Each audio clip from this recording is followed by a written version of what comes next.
श्री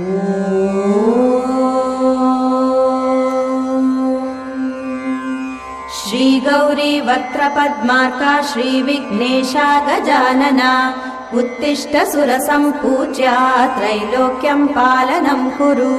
श्री गौरी वक्त्रपद्मार्का श्रीविघ्नेशा गजानना उत्तिष्ठ सुरसम्पूज्या त्रैलोक्यं पालनं कुरु। उत्तिष्ठोत्तिष्ठ हेरम्बा उत्तिष्ठ गणनायका उत्तिष्ठ करुणापूर्णा भक्तानां भाग्यदायका। उत्तिष्ठोत्तिष्ठ हेरम्बा उत्तिष्ठ गणनायका उत्तिष्ठ करुणापूर्णा भक्तानां भाग्यदायका। श्रीयाकुवाहन शिवात्मज दिव्यगात्रा श्रीभिन्नदन्तधनुजान्तक सूक्ष्मनेत्रा सर्वार्ति दुःख शमना फणिराजसूत्रा देवा गणेश्वर विभो तव सुप्रभातम्। श्रीयाकुवाहन शिवात्मज दिव्यगात्रा श्रीभिन्नदन्तधनुजान्तक सूक्ष्मनेत्रा सर्वार्ति दुःख शमना फणिराजसूत्रा देवा गणेश्वर विभो तव सुप्रभातम्। प्रातः स्मरामि तव मङ्गल दिव्य रूपम् सङ्कष्टनाशकममोघ सुखप्रदातम् सन्तोषदायकमनन्त वरप्रदातम् देवा गणेश्वर विभो तव सुप्रभातम्। प्रातर्वदामि तव पावन नाम मन्त्रम् प्रत्यूहनाशकमगण्य शुभप्रदातम् काम्यार्थदं सकल सिद्धिकरं महन्तम् देवा गणेश्वर विभो तव सुप्रभातम्। श्री एकदन्त सुमुखा गजराज वक्त्रा श्रीशूर्पकर्ण कपिला गणलोकसेव्या श्रीस्कन्द पूर्वज सुरार्चित पाद पद्म देवा गणेश्वर विभो तव सुप्रभातम्। श्री एकदन्त सुमुखा गजराज वक्त्रा श्रीशूर्पकर्ण कपिला गणलोकसेव्या श्रीस्कन्द पूर्वज सुरार्चित पाद पद्म देवा गणेश्वर विभो तव सुप्रभातम्। दुर्वार दुःख शमना जय धूम्रवर्णा सर्वाघ दूर गुणबन्धुर शूर्पकर्णा स्वामी कुमार गुरवे दीक्षणा प्रवीणा देवा गणेश्वर विभो तव सुप्रभातम्। दूर्वाङ्कुरार्चन प्रिया भवभीति दूरा सर्वागमादि विनुता समरैकशूरा पर्वेन्दु गर्वहरणा गिरिजा कुमारा देवा गणेश्वर विभो तव सुप्रभातम्। दूर्वाङ्कुरार्चन प्रिया भवभीति दूरा सर्वागमादि विनुता समरैकशूरा पर्वेन्दु गर्वहरणा गिरिजा कुमारा देवा गणेश्वर विभो तव सुप्रभातम्। जम्बूफलेष्ट शशिबिम्ब विभूष मूर्धा रम्भेक्षु प्रीत श्रुतपाल कृपा विभूषा हेरम्ब मोदक प्रिया भुवनैकपोषा देवा गणेश्वर विभो तव सुप्रभातम्। श्रीमन्मधूरु शिव मन्दिर कुड्यवासा कुम्भासि क्षेत्र सुविराजित भक्त पोषा कल्याण पट्टण विराजित बृहत् स्वरूपा देवा गणेश्वर विभो तव सुप्रभातम्। श्रीमन्मधूरु शिव मन्दिर कुड्यवासा कुम्भासि क्षेत्र सुविराजित भक्त पोषा कल्याण पट्टण विराजित बृहत् स्वरूपा देवा गणेश्वर विभो तव सुप्रभातम्। श्री सामवेद प्रिय सामज दिव्य शीर्षा व्यासोक्त भारत कथा रचना समर्था सम्प्रार्थिता किल जनावनलम्ब कुक्षे देवा गणेश्वर विभो तव सुप्रभातम्। श्रीह्रस्वग्रीव घन कुञ्जर दैत्य भङ्गा अक्षोभ्य दिव्य बल शोभित सुप्रदीपा विश्वदृशे धृतिमते चिर ब्रह्मचारी देवा गणेश्वर विभो तव सुप्रभातम्। श्रीह्रस्वग्रीव घन कुञ्जर दैत्य भङ्गा अक्षोभ्य दिव्य बल शोभित सुप्रदीपा विश्वदृशे धृतिमते चिर ब्रह्मचारी देवा गणेश्वर विभो तव सुप्रभातम् हे पञ्चवक्त्र सकलामर पूजिताङ्ग्रे हे अग्रगण्य प्रथमार्चित विश्वनेता चामीकराभ शुभदेह प्रमोददाता देवा गणेश्वर विभो तव सुप्रभातम् अव्यक्तरूप सकलागम सन्नुताङ्गा जम्बूकपित्तपनसप्रिय भक्तसङ्गा गम्भीर दिव्य निनदाश्रित शोकभङ्गा देवा गणेश्वर विभो तव सुप्रभातम् अव्यक्तरूप सकलागम सन्नुताङ्गा जम्बूकपित्तपनसप्रिय भक्तसङ्गा गम्भीर दिव्य निनदाश्रित शोकभङ्गा देवा गणेश्वर विभो तव सुप्रभातम् विघ्नेश्वरेति शुभदेति दयामयेति सद्भक्तलोकवरदेति गजाननेति ध्यायन्ति देव तव भक्तजनाः सभक्त्या देवा गणेश्वर विभो तव सुप्रभातम् त्वद्दिव्यमङ्गलस्वरूप विलोकनार्थम् द्वारे वसन्ति तव भक्तगणाः विशुद्धाः लोकैकरक्ष श्रुतपक्ष विपक्ष शिक्षा देवा गणेश्वर विभो तव सुप्रभातम् त्वद्दिव्यमङ्गलस्वरूप विलोकनार्थम् द्वारे वसन्ति तव भक्तगणाः विशुद्धाः लोकैकरक्ष श्रुतपक्ष विपक्ष शिक्षा देवा गणेश्वर विभो तव सुप्रभातम् ब्रह्मासि त्वम् जगदिदं सकलं त्वमेव धर्तासि त्वम् गणपते प्रणवं त्वमेव आत्मासि त्वम् त्वमसि शक्तित्रयात्मकम् च देवा गणेश्वर विभो तव सुप्रभातम् ब्रह्मासि त्वम् जगदिदं सकलं त्वमेव धर्तासि त्वम् गणपते प्रणवं त्वमेव आत्मासि त्वम् त्वमसि शक्तित्रयात्मकम् च देवा गणेश्वर विभो तव सुप्रभातम् श्रीवासुदेव परिपूजित दिव्यपादा श्रीरामचन्द्र परिसेवित भव्य रूपा श्रीसाम्बमूर्ति परिप्रार्थित रोगनाशा देवा गणेश्वर विभो तव सुप्रभातम् श्रीवासुदेव परिपूजित दिव्यपादा श्रीरामचन्द्र परिसेवित भव्य रूपा श्रीसाम्बमूर्ति परिप्रार्थित रोगनाशा देवा गणेश्वर विभो तव सुप्रभातम् श्रीधर्मराय निरतार्चित मङ्गलाङ्गा साम्राज्य भाग्य वरदान तपापभङ्गा विद्या गणेश परिपोषित भक्तसङ्गा देवा गणेश्वर विभो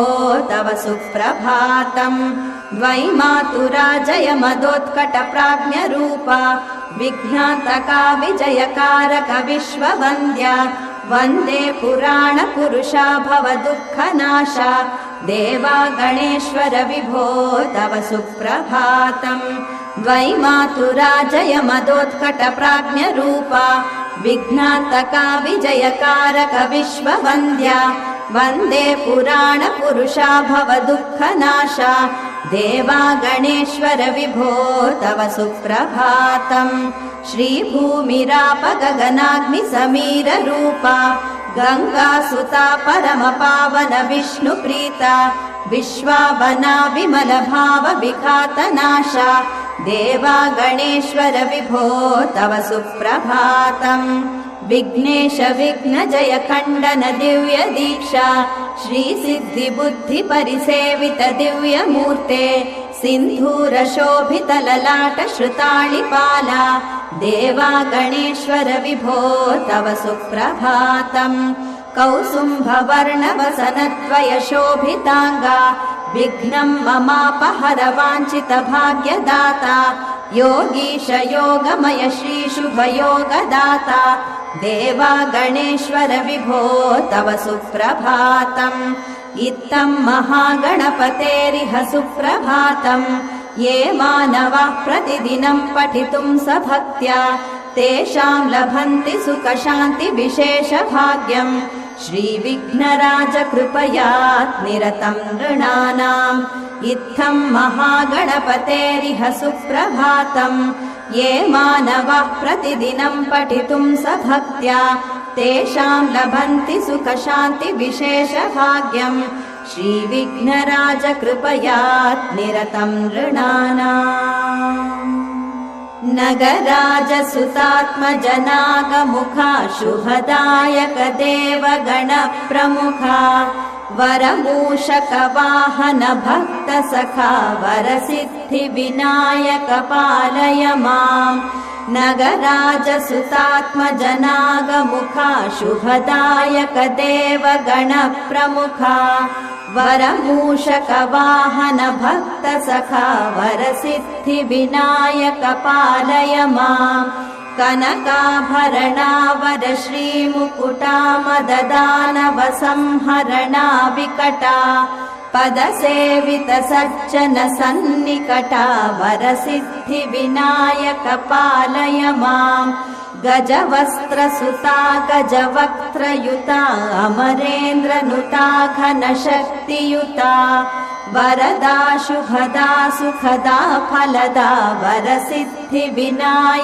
पालय माम् प्रथमार्चित हे प्रमथाधिपते प्रणुतार्तिजनावन दिव्यमते प्रणमामि सदा भुवनैकनुते वरसिद्धिविनायक पालय माम् प्रथमार्चित हे प्रमथाधिपते प्रणुतार्तिजनावन दिव्यमते प्रणमामि सदा भुवनैकनुते वरसिद्धिविनायक पालय माम् सरसाम्बुनिधे वरज्ञाननिधे नरकिन्नर यक्षनताब्जपदे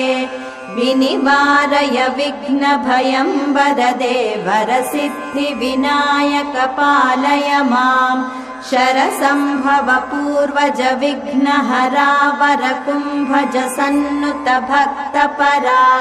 जय शम्भुकुमार गणाळिवरा वरसिद्धिविनायक पालय माम् शरसम्भव पूर्वज विघ्नहरा वरकुम्भज सन्नुत भक्तपरा जय शम्भुकुमार गणाळिवरा वरसिद्धिविनायक पालय माम् गजकर्ण नमो शुभवर्ण नमो वरवर्णि नमो गणनाथ नमो रदनैक विराजित वक्त्र नमो वरसिद्धिविनायक पालय माम् गजकर्ण नमो शुभवर्ण नमो वरवर्णि नमो गणनाथ नमो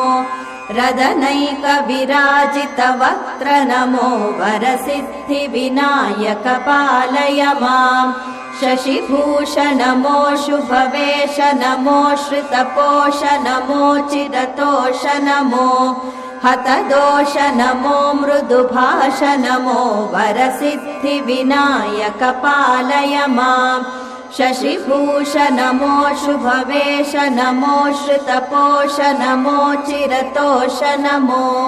हतदोष नमो मृदुभाष नमो वरसिद्धिविनायक पालय माम् परब्रह्मरूपा महाज्ञानदीपा परेशा गणेशा सदा लोकपोषा सुरेन्द्रादिदेवैः सदा ध्येयरूपा नमस्ते नमस्ते नमस्ते गणेशा परब्रह्मरूपा महाज्ञानदीपा परेशा गणेशा सदा लोकपोषा सुरेन्द्रादिदेवैः सदा ध्येयरूपा नमस्ते नमस्ते नमस्ते गणेशा गणेशा गुणेशा भणिशस्य वीता त्रयी वेदसारा भवानी कुमारा त्रिकोणान्तरस्था नतानेकमस्ता नमस्ते नमस्ते नमस्ते गणेशा गणेशा गुणेशा फणिशस्य वीता त्रयी वेदसारा भवानी कुमारा त्रिकोणान्तरस्था नतानेकमस्ता नमस्ते नमस्ते नमस्ते गणेशा अज्ञानिना मया दोषानशेषान् विहितान् सदा क्षमस्वत्वं क्षमस्वत्वं गणाधीशा गणाधिपा अज्ञानिना मया दोषानशेषान् विहितान् सदा क्षमस्वत्वं क्षमस्वत्वं गणाधीशा गणाधिपा गानज्ञानपरायणा गणपते गानाङ्गगानाम्बुधे गानश्लाघिने गानतत्त्वनिपुणा गानार्चिताङ्घ्रित्वये गानध्यानपरायणा गजमुखा गानप्रिया गानगा गानश्रवणप्रिय गानप्राणिने गणपते गानात्मका पाहि माम् गानज्ञानपरायणा गणपते गानाङ्गगानाम्बुधे गानश्लाघिने गानतत्त्वनिपुणा गानार्चिताङ्घ्रित्वये गानध्यानपरायणा गजमुखा गानप्रिया गानगा गानश्रवणप्रिय गानप्राणिने गणपते गानात्मका पाहि माम् गौरीश नन्दन गजानन गानलोला गौरप्रकाश गणनायक गौतमार्च्या गोष्ठाय गोष्ठप्रिय गोष्ठमया गणेशा ॐ गं गणेश सततं शरणं प्रपद्ये गौरीश नन्दन गजानन गानलोला गौरप्रकाश गणनायक गौतमार्च्या गोष्ठाय गोष्ठप्रिय गोष्ठमया गणेशा ॐ गं गणेश सततं शरणं प्रपद्ये ग्रन्थज्ञ ग्रन्थमय ग्रन्थप्रियान्तरङ्गा गङ्गाधरस्तुत गणाधिप गर्वनाशा गन्धानुलिप्त शुभदेह गणार्चिताङ्घ्रे ॐ गं गणेश सततं शरणं प्रपद्ये गन्धर्वसेवित पदा गणलोकपाला गन्धर्वगानश्रवणप्रिय गानशीला गन्धर्वत्राणनिपुणा गणदुःखनाशा ॐ गं गणेश सततं शरणं प्रपद्ये गन्धर्वसेवित पदा गणलोकपाला गन्धर्वगानश्रवणप्रिय गानशीला गन्धर्वत्राणनिपुणा गणदुःखनाशा ॐ गं गणेश सततं शरणं प्रपद्ये गीर्वाणभीतिहरणा ग्रहसङ्घपूज्या गीर्वाणसेवित पदाम्बुजगीतप्रीता गम्भीरनाभगणिता गमवेद्यरूपा ॐ गं गणेश सततं शरणं प्रपद्ये गौणावतार गुणचक्रचरा गणेशा गीतार्थज्ञानमय गन्तार्थस्वरूपा गम्भीरनाद गजदन्त गजासुरघ्ना ॐ गं गणेश सततं शरणं प्रपद्ये गौणावतार गुणचक्रचरा गणेशा गीतार्थज्ञानमय ग्रन्थार्थस्वरूपा गम्भीरनाद गजदन्त गजासुरघ्ना ॐ गं गणेश सततं शरणं प्रपद्ये गौरीतनूभव गणहित गणसेव्यपादा गोत्रार्तिनाश गुणभूष गजदन्त शस्त्रा गङ्गानदी तटविहार गणैकराजा ॐ गं गणेश सततं शरणं प्रपद्ये गौरीतनूभव गणहित गणसेव्यपादा गोत्रार्तिनाश गुणभूष गजदन्त शस्त्रा गङ्गानदी तटविहार गणैकराजा ॐ गं गणेश सततं शरणं प्रपद्ये गर्विष्ठ दुष्ट गणनाशक गिः प्रसन्ना गम्भीरगामि गुह पूजित गूढगुल्फा गायन् मधुव्रतल सत्कटगण्य नामा ॐ गं गणेश सततं शरणं प्रपद्ये गर्विष्ठ दुष्ट गणनाशक गिः प्रसन्ना गम्भीरगामि गुह पूजित गूढगुल्फा गायन् मधुव्रतल सत्कटगण्य नामा ॐ गं गणेश सततं शरणं प्रपद्ये गौरीस्तनन्दय गुणबान्धव गर्वहन्त्री गीतार्थतत्त्वनिपुणा गुरुपूजिताङ्घ्रे ग्रन्थादिपूजित गदाधर पूज्यमाना ॐ गं गणेश सततं शरणं प्रपद्ये गौरीस्तनन्दय गुणबान्धव गर्वहन्त्री गीतार्थतत्त्वनिपुणा गुरुपूजिताङ्घ्रे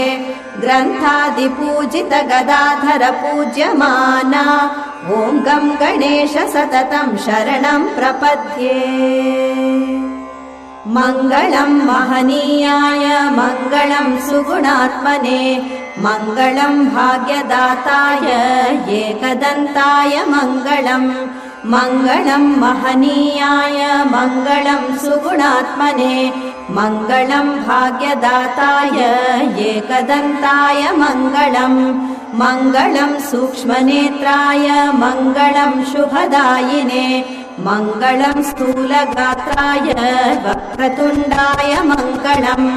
मङ्गलं शम्भुपुत्राय मङ्गलं दिव्यरूपिणे मङ्गलं विघ्ननाशाय शूर्पकर्णाय मङ्गलं मङ्गलं शम्भुपुत्राय मङ्गलं दिव्यरूपिणे मङ्गलं विघ्ननाशाय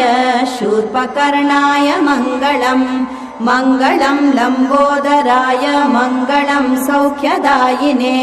मङ्गलं ज्ञानदाताय धूम्रवर्णाय मङ्गलं